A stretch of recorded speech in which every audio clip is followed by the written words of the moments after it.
I'll never forget that Saturday morning as long as I live. I was almost 13 then. I woke up just as the sun was beginning its journey across the sky. I was much too excited to sleep. Grandfather was coming to take Martha, that's my younger sister, and me for a walk. I knew as I lie there listening to the muffled voices of my mother and father filtering in from the kitchen and savoring the smells of breakfast cooking, that it was going to be a very special day. Although I didn't know it at the time, it was to be the day that Martha and I would find out that we had a very precious gift. I looked across the room and saw that Martha was still asleep in her bed. How could she sleep when I was so excited? So I jumped up, ran over, and pulled her covers off. Wake up, Martha, wake up. Grandpa's gonna be here any minute. Philip, don't be so mean. I'll get up in a minute. As she pulled the blankets back over her, I ran to the window, just in time to see Grandpa coming up the walk. Hurry up, Martha, he's here. Dad and Grandpa were drinking coffee, and Mom had just put the food on the table when we came into the kitchen. We all sat down to eat breakfast together. Where are you taking the children this morning? I thought we might walk over to Joshua Lowdog's place. He always looks forward to company, and he knows a lot of stories. We were so excited we could hardly eat. Just as we were finishing our last bites, Grandpa smiled. Are you both ready to go? The day waits for no one. Nodding goodbye, he headed for the door.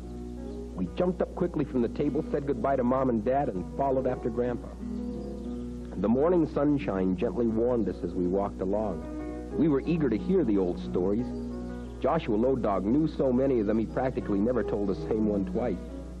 Grandpa seldom told stories like the kind Joshua Lowdog told. He had his own gift. Grandpa, will you tell us some stories on the way? What are you learning in school? Same old stuff. Yeah, we're learning about ecology. Ecology? Philip, you know I never went to school. Would you please explain ecology to me? We had just come to the edge of the little stream, and as we sat down by the running water, I began trying to explain ecology to my grandfather. It's supposed to be like how everything works. You know, if you pollute the water, you pollute everything that's drinking it. And if you pollute the air, you pollute everything that breathes. They say everything's interrelated. I was wondering when they were going to get around to that. I don't get it. Me either. Come on, let's walk beside the little stream as we talk. The Great Spirit has given all people knowledge and wisdom, each in their own way, and has forgotten no one. To our Indian peoples and all others who live close to our Mother Earth, He gives knowledge and wisdom through dreams, visions, fasting, and prayer. And He has blessed us with the gift of seeing the many lessons He has put in nature and in the world around us. He has also given us knowledge and wisdom in books and writing. It's important that we learn in this way too. As long as we remember to take from the books only those things that bring goodness and understanding and help us to serve one another in better ways. Just then, Martha spotted a beautiful eagle flying overhead. Look, Grandpa, an eagle. What did it say to you? It said, "Don't kill me, I'm an endangered species." It did not. It didn't say anything. What did it say to you? He looked right at me as he repeated the question, and I didn't have a clue. But since he always said things were sacred... It said it was sacred. But what did it say to you, Grandpa? Enough to fill many books. It did?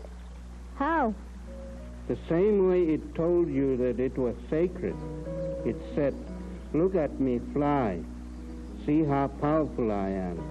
How high I can soar. My wings are perfectly balanced. I am like the peoples of the earth. One wing is for man and the other is woman. When both women and men have equal power and respect and they are balanced, then the people of the earth will soar to their highest. The next time you see an eagle, he will tell you even more. At the time, I couldn't see how, but I knew he would. Grandpa had said so. We all walked beside the little stream for quite a ways without saying much. Just before we got to Joshua Lodog's place, Grandpa stopped and pointed to the little stream. Look at the wisdom that the Great Spirit has put into this little stream. Martha and I looked at the little stream. Now, I had looked at that little stream 100 times before, even swam in it. And looking at it again didn't help me to see any wisdom. I could tell that Martha was probably thinking the same thing. Feel the water. See how gently and lovingly it touches your hand. And if it gets polluted, we get polluted. Grandfather didn't miss a beat. Water gives life to all living things, and yet always seeks the lowest spot to show how humble she is. And no matter what we do to her, she always remains herself and never turns her back on anyone. Although she is humble, she has great strength, patience, and faith. For even if a mountain were to stand in her way, she would keep moving until finally the mountain would be washed to the sea. She would never give up. Now look at those trees. What do they say to you? Martha and I looked at the stand of trees just beyond the little stream, and we'd never heard them talk. But now we anticipated hearing them speak through Grandfather's words.